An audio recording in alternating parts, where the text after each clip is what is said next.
We Brits love premium SUVs, but your decision about which one to buy has suddenly got a little bit harder because a former class champion is back, the Audi Q5.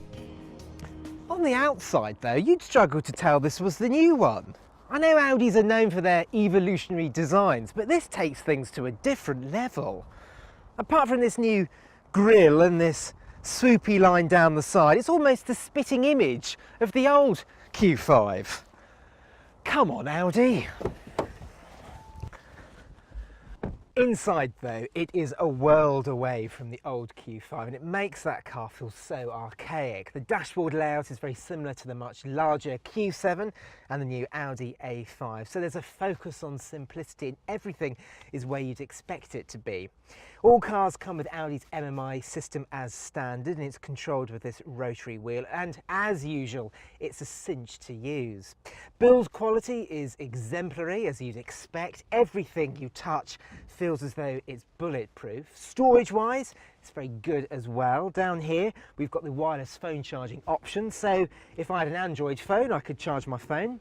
I don't, it's an iPhone, so I can conveniently store it down here, which is very good. Under here we've got a couple of cup holders. There's a large storage bin under here. The glove box is very large as well, and the door bins pass the car buyer big bottle test. For the moment, there are 3 versions of the standard Q5. SE gets 18-inch alloys, 3-zone climate control, xenon headlights, Bluetooth, DAB radio, cruise control, front and rear parking sensors and keyless entry.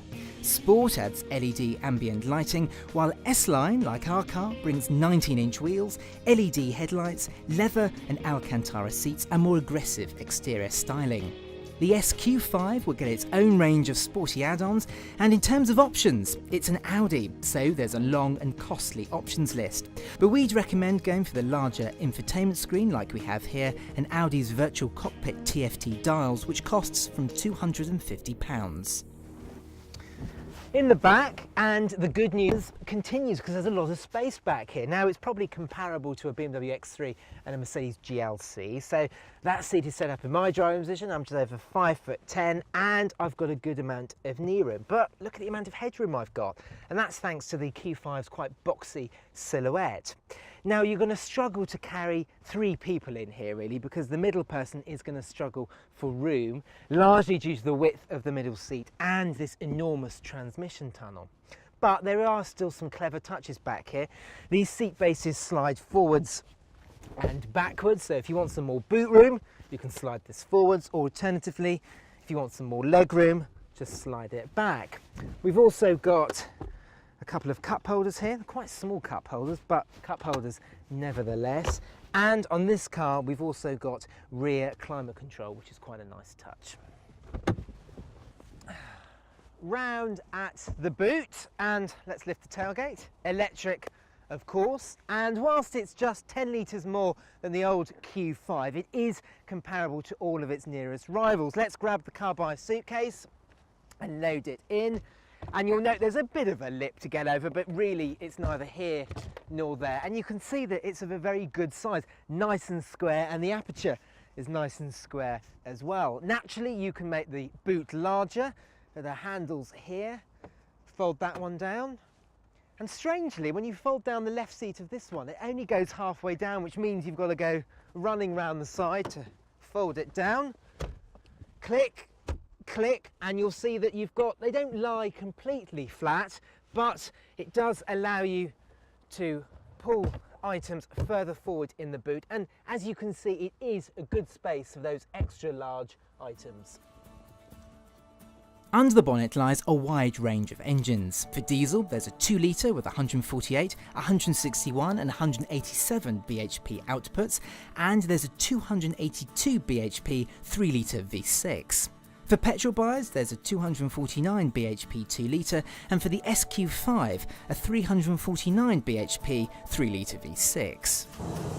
Now, whilst the V6 petrols and diesels are all very lovely, most people are going to be interested in the 2 litre TDI and in 187 brake horsepower format. It's what we've got here, and we've also got all-wheel drive quattro, so for all year round grip. And I have to say, it is the best of both worlds, really. We're getting around 40 mpg out of this, and there's plenty of power, and it's ultra quiet on the motorway. The refinement levels of this car are probably best in class, far outweigh the BMW X3 and the Mercedes GLC, and definitely the Jaguar F-Pace.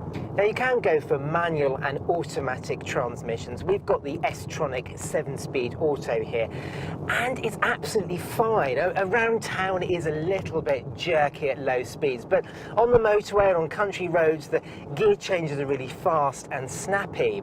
Really, there are very few criticisms to this car. It's an ultra refined and quiet driving experience. If you're after the most frugal Q5, go for the diesels, which can return over 50 mpg and emit between 132 and 135 grams per kilometre. The SQ5 is, obviously, the most uneconomical. Its ability to race from 0 to 62 miles an hour in 5.4 seconds means you won't see more than 30 mpg very often. The only real negative with the Q5 is that it's not that thrilling to drive. It's quite anemic and quite bland.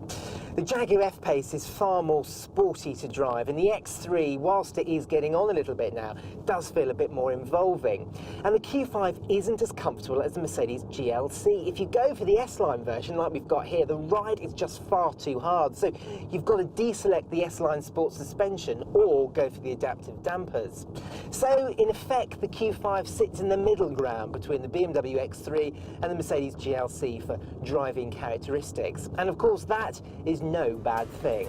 The new Q5 may well carry over much of the old car's exterior styling, but the interior quality is class leading, and the Q5 is the quietest and most refined car in its class. If you enjoyed this video, please like it and share it, and subscribe to our channel by clicking our logo.